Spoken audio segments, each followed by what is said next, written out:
Saudara-saudara sekalian yang terkasih dan dikasihi Tuhan, kita berjumpa kembali dengan Renungan Harian Katolik Paroki Tomang, Gereja Katolik Maria Bunda Karmel pada hari Rabu 27 Mei 2026. Tema kita hari ini adalah hidup nyaman.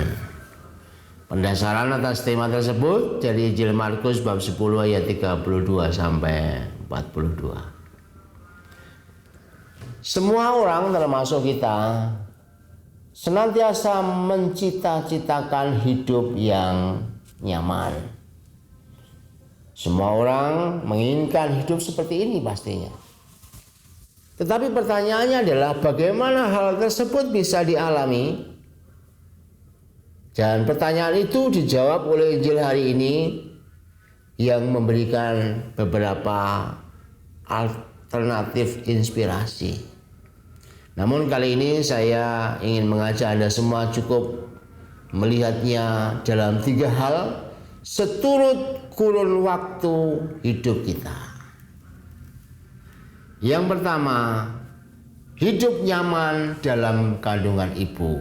Ini kita berpola tentang hidup masa lalu.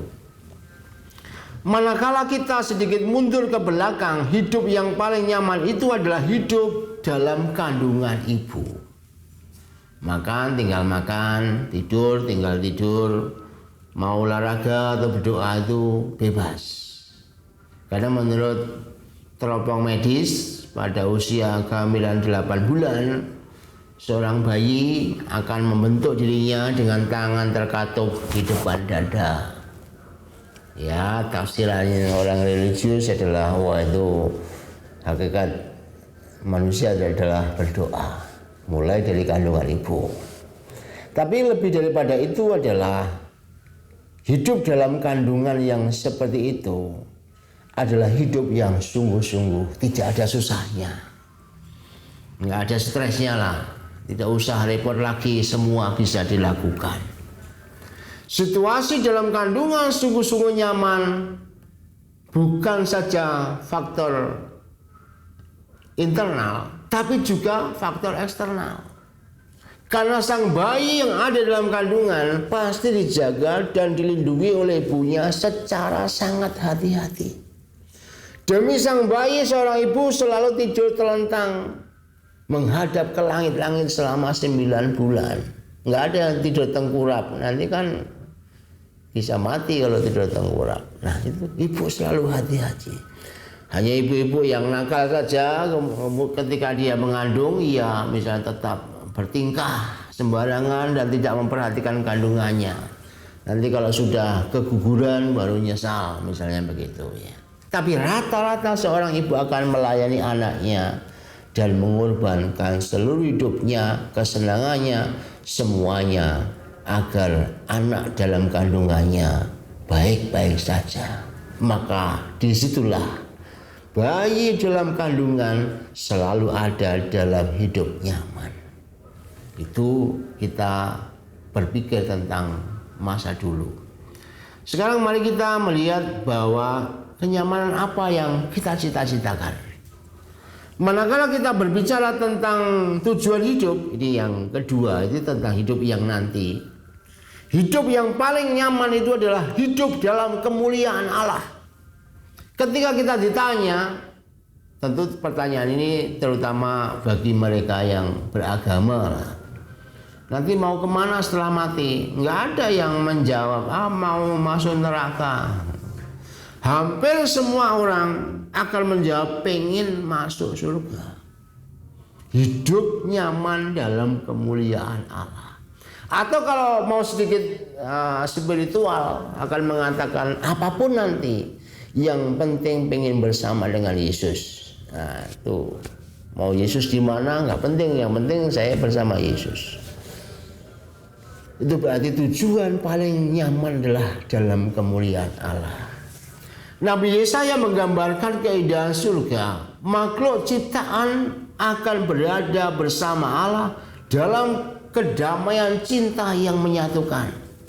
Di sana makanan yang nikmat tersedia, minuman sangat terjamin, bahkan minum susu yang menyehatkan tanpa membeli.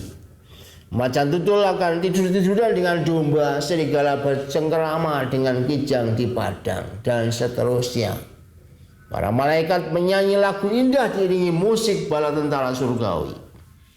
Manusia dan Allah bersatu dan saling memandang dalam keindahan. Maka jangan heran semua manusia merindukan situasi nyaman yang seperti ini. Dan yang lebih penting lagi adalah situasi itu bukan khayalan. Sebab Yesus sendiri sudah memberitakannya. Ungkapan Yohanes dan Yakobus itu karena ia begitu terpesona akan kenyamanan di sana. Kalau mau kita tafsirkan secara rohani, mereka ingin duduk dalam kemuliaan Allah.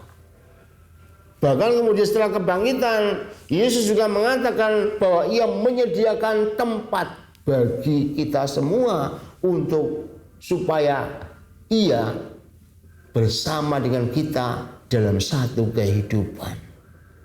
Itulah kenyamanan yang hendak kita raih. Itulah cita-cita rohani yang hendak kita tempatkan dalam seluruh hidup.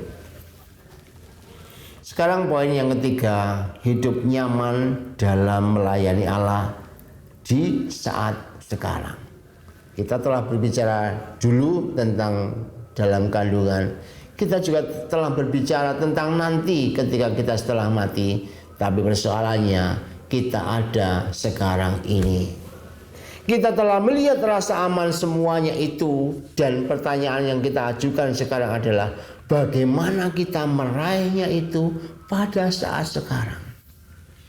Yesus hari ini memberikan rumusan yang sangat indah. Hanya ada 2 kata syaratnya supaya kita bisa hidup dalam kenyamanan sekarang ini, yaitu melayani dan berkorban. Ketika kita ada dan hidup di sini dan sekarang, jaminan kenyamanan hidup kita letakkan pada kemauan untuk melayani Allah dan sesama. Agar bisa melayani, kita semua perlu dan atau syarat keharusannya adalah berkorban. Ini sangat konkret untuk semua orang tanpa kecuali. Kenyamanan yang sekarang ini terjadi karena kita memang mau melayani dengan landasan sikap berkorban secara tulus ikhlas. Disitulah kemudian orang akan mengalami kenyamanan yang ia dapatkan. Dia tidak peduli dengan apapun yang dia akan dia temukan, baik susah, senang, sedih, gembira, atau diterima, ditolak dan seterusnya, semua bisa dialami. Tetapi kemudian karena ia melihat semuanya itu dalam pengabdian kepada Tuhan, maka kemudian ia akan mengalami segalanya bukan menjadi apa-apa. Oleh karena itu, hidup nyaman di satu sisi adalah anugerah dari Allah. Kenyamanan itu adalah anugerah dari Allah yang menusuk ke dalam hati.